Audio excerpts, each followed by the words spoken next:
Well, remember when I told you on the last live show that the worry for Big 12 fans should not be the Alabama job? It's going to be what happens after the Alabama job. What happens when another job opens after that? Now, Washington is open, and we have 6 Big 12 head coaches on the list of candidates from ESPN's Pete Thamel. Welcome in. I am John Kurtz. Here on this channel, we talk college football, conference realignment, and college basketball, all from a Big 12 angle. Please consider subscribing if you have not. Live shows Wednesdays and Sundays, they are a blast, whether you're a Big 12 fan, just a college football fan in general. Certainly, if you are in a conference realignment, tons of people in them. They are a lot of fun. So subscribe, click that bell so you know when it is that I go live. Leave a comment in the comment section of the video. Love me, hate me, agree, disagree. Are you worried about your coach leaving? Hit me up in the comments and like the video. All of that stuff really helps. And if you are so inclined, you can donate to the channel, John-Kurtz-4 on Venmo. So yeah, I told you on the channel the other night, hey, Saban's leaving. You might have some guys on like the B or C tier candidate list for Alabama. If it gets down that low, perhaps somebody like a Chris Kleiman or Lance Leipold would have had to worry, which there was a bit of discussion there. Ross Dellinger from Yahoo Sports mentioned on the podcast, the Yahoo College Football podcast, that Lance Leipold would be a name to keep an eye on there. He also wrote that in his initial take on the situation, his initial column. And then Greg McElroy, who obviously is an Alabama grad and now in the media, he made a plea for Chris Kleiman. There was an On3 article with that, but it didn't get to that because Kalen DeBoer of Washington took the job.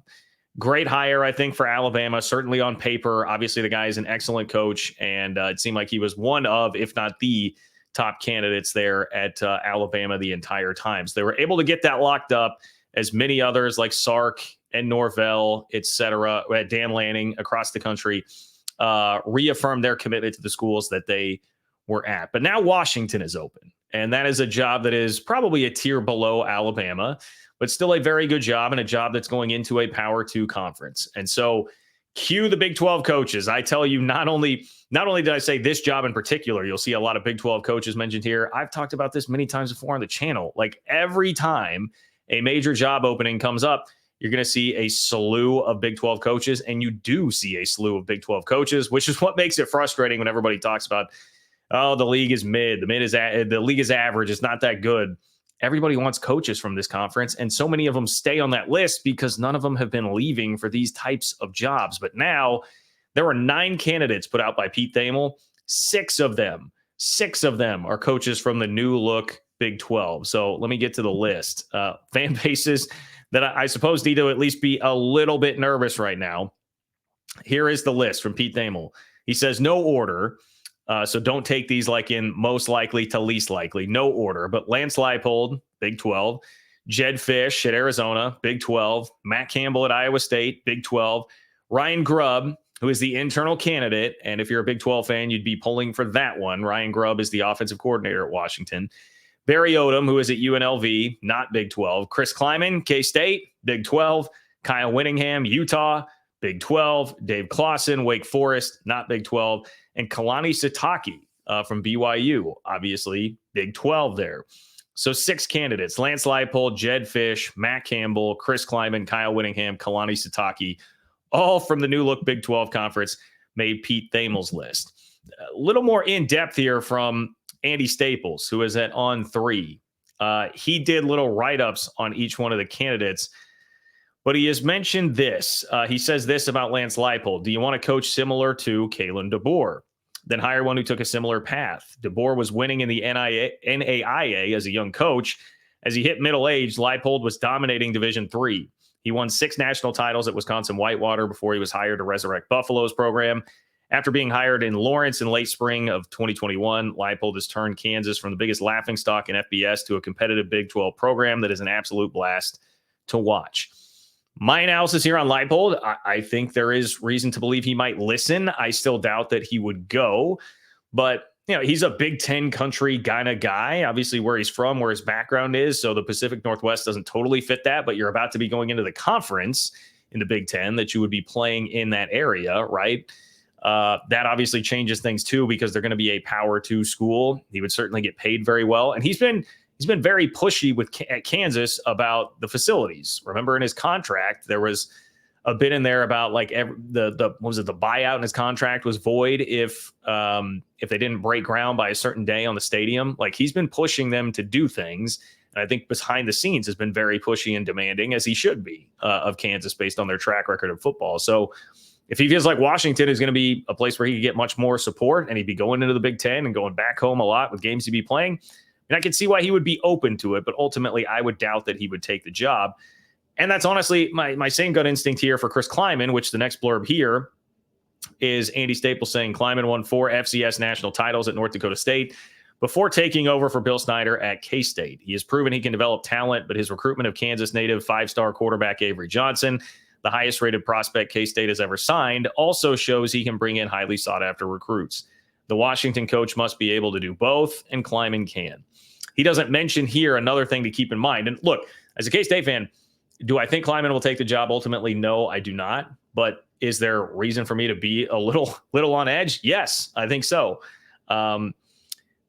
Kleiman has a connection with the AD that is at Washington. They both overlapped at Northern Iowa for 2 years at one point in their career. So there is at least a familiarity there, and that's now been pointed out by a couple of people. Kleiman is a guy who famously does not really like to do media, does not like to be front and center, does not like a lot of attention. Think, kind of the anti-Lane Kiffin. That's his vibe. So at K-State, he doesn't have to do hardly any of that. He works hand in hand with one of his best friends, the athletic director, Gene Taylor, who's been with him since North Dakota State, and he has a lot of loyalty to him because he hired him at North Dakota State. So there are a lot of things, I think, keeping him tied there. There are also a lot of talks about him being a guy that doesn't want to do this forever, does not want to do this for a super long time, perhaps retiring somewhere in the next 5-ish years. Has always been the rumor and the thought on Chris Kleiman. Fairly poorly kept secret around K-State. So those types of things make me think he wouldn't be a guy who would want to change jobs. But look, the Washington job is good. It would certainly pay a lot more. They just offered, the report was they offered to double Kalen DeBoer's salary, which would have been north of $8 million. So they would pay a lot more than what K-State would be able to pay for sure. You'd be going into a Power 2 conference. Washington is certainly not Alabama in dealing with crazy boosters and stuff like that. So I think there are things that could make it an attractive job. I still ultimately would not think that he would go. And those two coaches are the ones that I could share the most insight on, being very close to it. Jedd Fisch mentioned here says it's unclear whether the 47-year-old Fisch's next move would be to the NFL, where he's worked for 8 different organizations during his career. I would also throw in here that Jason Scheer, who's as connected as anybody on Arizona, runs their 24/7 site. I've always seen him throw out Florida being a potential dream job for Jedd Fisch, and Florida probably is going to be open next year. I mean, raise your hand if you think Billy Napier is in position right now to save his job. So he might do well to wait around if he is looking for that kind of a job. But this points out he's been the offensive coordinator at Michigan and Miami, capable of succeeding in different regions. Points out the turnaround at Arizona has been nothing short of remarkable. Says Arizona will be in the Big 12, Washington will be in the Big 10, and that makes Washington's job a better destination. I had wondered when Jedd Fisch's name was going to start coming up for some of these jobs, because the coaching job that guy has done has been phenomenal. I love Jedd Fisch and the job that he has done, and he is from the area and in the conference, at least formerly, the conference for Washington. So we'll see on that one. For Kyle Whittingham, this was not one I could see. Kyle Whittingham's going to retire at Utah, right? I mean, I would be absolutely shocked if Whittingham ever took another job. Turned 65 in November. He's been at Utah since 2005. It says Whittingham likely retires at Utah, but he's exactly the kind of coach that could keep Washington in national contention. So those are the only Big 12 coaches that got a little blurb from Andy Staples there, a little bit of elaboration from him as far as that goes, but I did want to mention all of those.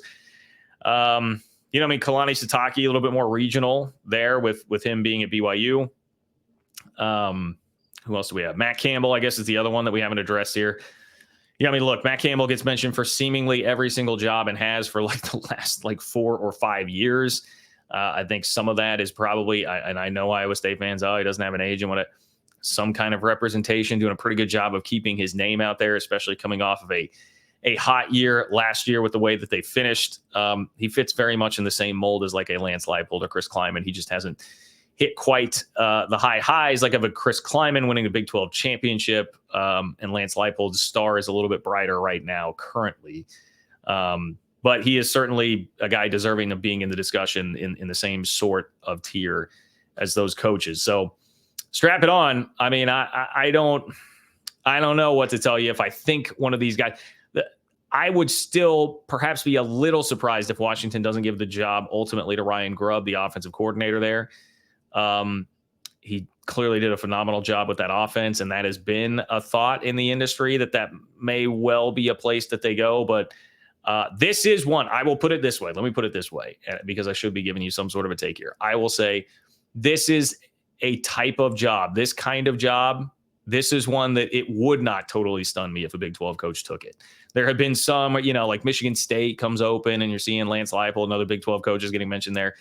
I never felt like there was any legitimate chance of that happening. This is a pretty damn good job. Washington is one of only, I think it's 7 schools that made multiple playoff appearances. They just played the national championship game. They have won a national championship before. It's in a major city. There is a ton of support there. I think NIL, you'll be covered. You're moving into the Big Ten, Power 2. And it's also not a job, at least to me on the outside. I don't have knowledge of this, of any crazy boosters over involvement like you deal with it like at Texas or Alabama.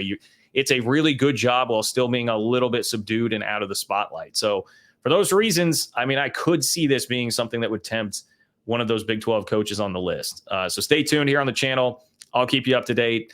Make sure that you're subscribed. Make sure you click that bell. Please like the video. Let me know what you think in the comments. Do you think this is the type of job that a Big 12 coach would take? And I will talk to you guys soon. Take care.